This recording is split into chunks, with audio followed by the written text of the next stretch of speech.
Bonjour, j'espère que vous allez bien. Aujourd'hui, je teste un clavier USB filaire de la marque Infinc, le V610. Je vous présente tout cela en vidéo, je vous mets les liens en description. Allez, on y va.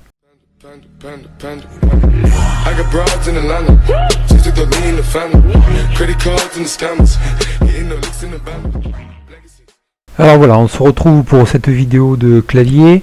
Je suis content puisque je viens de recevoir donc un clavier que j'ai commandé sur Amazon et par ces temps malheureusement de crise, on a un petit peu le temps de faire des commandes, de recevoir les colis et donc de les réceptionner. Alors voilà, donc j'ai commandé ce clavier, je connaissais pas du tout la marque et je voulais surtout un clavier qui sorte un petit peu de l'ordinaire de par son design et surtout qu'il soit le plus simple possible et qui puisse servir aussi bien à mes enfants qu'à monsieur tout le monde.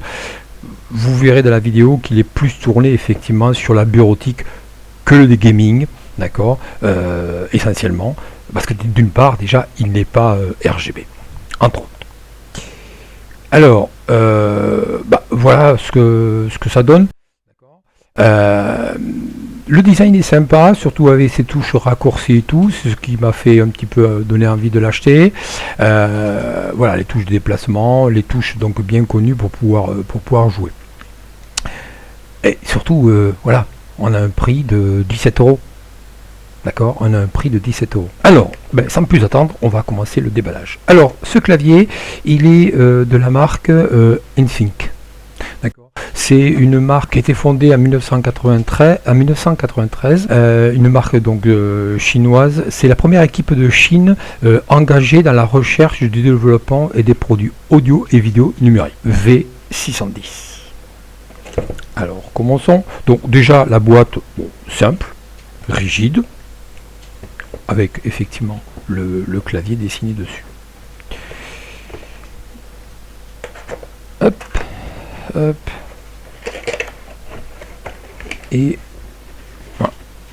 Donc déjà le clavier est protégé, sa petite boîte avec effectivement le guide. Hop, ça on laisse de côté. Alors notre clavier, voilà, ça aussi. Et donc voilà. Donc un clavier effectivement filaire, et il est vendu pour à peu près donc pour 1,50 m. D'accord, on va hop démonter. Voilà. Le câble il est fin, donc effectivement il est bien sur les 1,50 m. Il est pas tressé, mais c'est une protection plastique assez rigide qui me paraît solide. Alors on a les patins ici à l'arrière,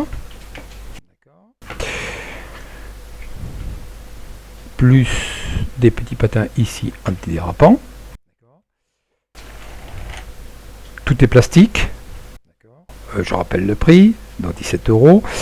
Et ici ça fait un peu un effet métallique. Le logo de la marque. Beaucoup, et ça on le verra tout à l'heure, beaucoup effectivement de touches raccourcies. Que ce soit pour l'ordinateur, que ce soit pour l'audio, que ce soit pour les emails. Ensuite les boutons déplacement et ici, déplacement par les flèches et déplacement ici pour tout ce qui est jeu. Voilà, ça va, il faut pas forcer non plus, mais sinon ça va. Moi on va le tester après pour voir au niveau des touches. Donc je vous propose moi de le brancher et je vous retrouve à l'issue. Donc nous revoilà. Donc branché, une fois qu'il est alimenté ici les 3 diodes. Ici effectivement avec majuscule. D'accord, ici pour pavé numérique. Donc effectivement en pavé numérique. Voilà, alors sur qu'est-ce que nous avons? Nous avons effectivement la commande ici pour tout ce qui est son. Nous avons ici tout ce qui est voilà, tout ce qui est audio. On a accès directement ici à la messagerie. D'accord. Donc ici à la messagerie. Ensuite, on a accès voilà, directement hop, voilà, à l'ordinateur. Et après, bon, les touches effectivement sont toutes classiques. Là où j'étais relativement surpris, c'est le bruit des touches.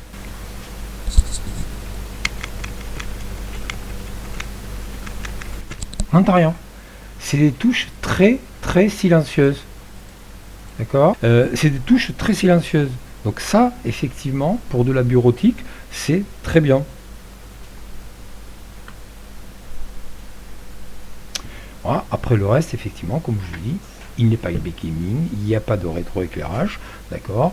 Non, je trouve moi pour des enfants effectivement entre 10 et on va dire 15 ans pour faire de la bureautique à la maison et sans engager surtout de gros frais, d'accord. Je vous rappelle, voilà, on est ici, voilà, et je vous rappelle pour 17 €.